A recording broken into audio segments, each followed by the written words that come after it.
How to enable or disable limit IP address tracking in MacBook Air. And okay guys, sir, in your MacBook Air, okay, you'll have to do is go to System Settings. In System Settings, okay, you can see the Wi-Fi on the left side, okay? Go to this. And okay guys, now you can see the network you connected. So I connected on this Wi-Fi network. The name is Virus. To enable or disable the limit IP address tracking, okay, you'll have to do is click the three dot on the right side of this Wi-Fi network. And go to Network Settings. And now here in Network Settings, you can see the limit IP address tracking.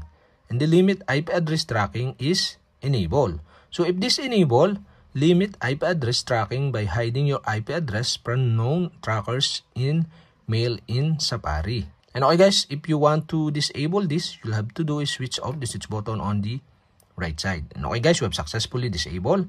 And if you want to enable again, you'll have to do is switch on the switch button on the right side. And okay guys, we have successfully enabled or disabled limit IP address tracking in MacBook Air.